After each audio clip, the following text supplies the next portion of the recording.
Hello friends, आप सब कैसे हो। उम्मीद करता हूँ आप सब ठीक होंगे। तो फ्रेंड्स, आज हम लोग इम्पोर्टेड गोल्ड फिश के बारे में थोड़ी बहुत जानकारी लेंगे कि इम्पोर्टेड गोल्ड फिश बहुत से लोग ले तो लेते हैं, लेकिन उनका रख रखाव और उनको टैंक में किस तरह से हम लोग सेट करें, क्या क्या चीज़ें ज़रूरी हैं और क्या क्या चीज़ें ज़रूरी नहीं हैं, और ये सब सारी चीज़ें आज हम गोल्ड फिश के बारे में, जो कि इम्पोर्टेड गोल्ड फिश होती हैं, उनके बारे में जानेंगे।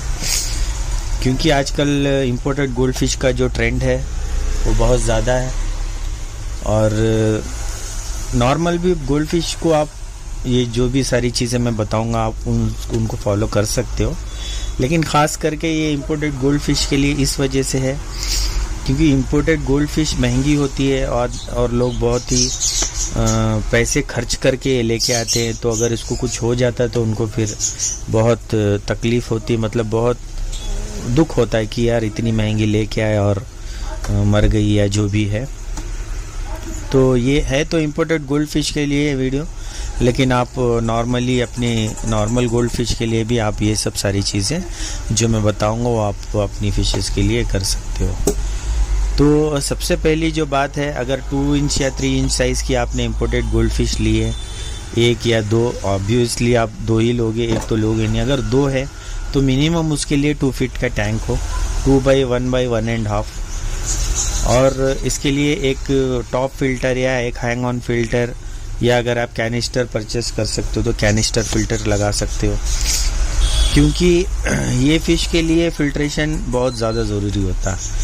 ये बात आपको ध्यान में रखनी है, और जितना ज़्यादा इसके लिए फ़िल्ट्रेशन उतना ज़्यादा इसके लिए हीटिंग सिस्टम भी काम करेगा। तो आपको हीटर भी लेना बहुत ज़रूरी है। तो 2 feet by 1 feet by 1.5 feet आप टैंक, जो कि मिनिमम टैंक साइज़ है, वो आप ले सकते हो।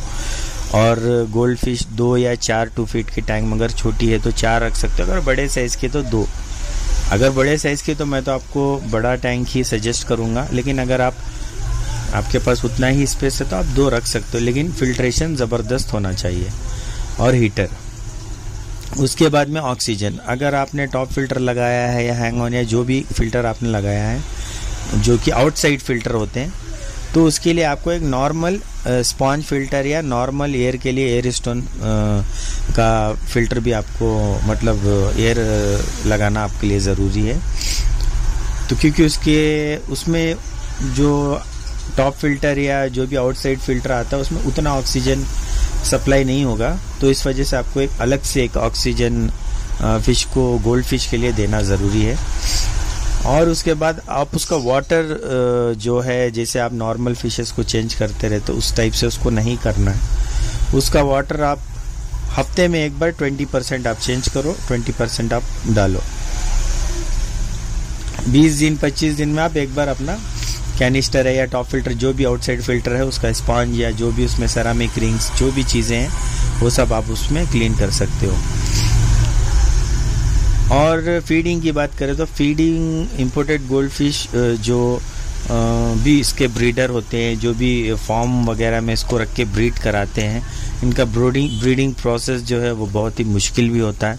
तो इस वजह से वो क्वालिटी फूड उनको देते हैं, जैसे वॉर्म्स हो गए, ब्लड वॉर्म्स हो गए, या श्रिम्प्स हो गए, लाइव श्रिम्प्स के स्मॉल, ये सब सारी जो लाइव होते हैं वो सब ज़्यादा खिलाते हैं। वही मतलब लाइव, मतलब एकदम लाइव नहीं, ड्राइड भी आते हैं उसमें वॉर्म्स, वो सब आप आराम से फीडिंग करा सकते हो। अच्छी क्वालिटी का फूड इनके लिए बहुत ज़्यादा ज़रूरी है, तो ये बात आपको ध्यान रखनी है। और ये टैंक, फिल्टर, हीटर और फूड की बात हो गई। और इसका टैंक मेट्स की अगर बात करें तो अगर आप इम्पोर्टेड गोल्ड फिश के शौकीन हैं तो सिवाय इम्पोर्टेड गोल्ड फिश के आप कोई भी फ़िश ना रखें, क्योंकि गोल्ड फिश जो है उसकी वो बहुत ही सेंसिटिव फ़िश होती है। अगर उसको दूसरी फिशेस कोई भी उसको कुछ भी निबिंग करेंगी या उसकी बॉडी में चिपकेंगी या कुछ भी, तो बहुत इरिटेट होती हैं वो, और वो स्ट्रेस में चली जाएंगी, और उस वजह से आपकी फ़िश को प्रॉब्लम होगा। तो मैं यही सजेस्ट करूंगा कि आप गोल्ड फिश के साथ कोई tank pets imported gold fish के साथ ना रखें, सिर्फ इम्पोर्टेड गोल्ड फिश रखें। अगर आपको और फिशेस रखने का आइडिया है तो उसी में इम्पोर्टेड गोल्ड फिश में ही बहुत सी वैरायटीज़ आती हैं। आप अपना टैंक का साइज़ बड़ा करके और भी दूसरी गोल्ड फिशेज जैसे रैंचो गोल्ड फिश हो गई, ट्राई कलर, और भी दूसरे आते हैं इंपोर्टेड गोल्ड फिशेज, वो आप ऐड कर सकते हो। तो ये सब सारी चीज़ें हैं इंपोर्टेड गोल्ड फिश के बारे में। तो मुझे लगता है कि ये सब सारी चीज़ें अगर आप फॉलो करोगे तो उसकी जितनी एज है, जितनी उसकी लाइफ स्पैन है, उतनी लाइफ तक तो वो आराम से आपके पास रहेगी और हेल्दी रहेगी और कोई दिक्कत होने वाली नहीं है। फीडिंग भी आपको मिनिमम देना है, ये नहीं ओवर फीडिंग करा दी है ये वो ये, क्योंकि कोई भी फिश हो उनको मेमोरी बहुत कम होता है, वो भूलने लगती हैं और आप जितना भी डालोगे वो खाती रहेंगी, फिर उनको डिजीज़ का प्रॉब्लम होगा, ये वो सब सारी प्रॉब्लम होगी। तो आप लोग ये सब सारी चीज़ें ध्यान रखिए। बस गोल्ड फिश में ये सब सारी चीज़ें बहुत ज़्यादा ज़रूरी हैं। फ़िल्टर, टैंक का साइज़ और मेन हीटर ज़रूरी है, चाहे सर्दी का सीज़न हो, चाहे गर्मी का हो, चाहे बारिश का हो, कोई भी सीज़न हमेशा हीटर लगा रहना चाहिए। फ़िल्टर अच्छी क्वालिटी का हो, उसमें स्मेल ना आने के लिए आप सेरामिक, कार्बन या और भी दूसरे मीडियाज़ आप यूज़ कर सकते हो। तो ये सब सारी चीज़ें हैं इंपोर्टेड गोल्ड फिश के बारे में।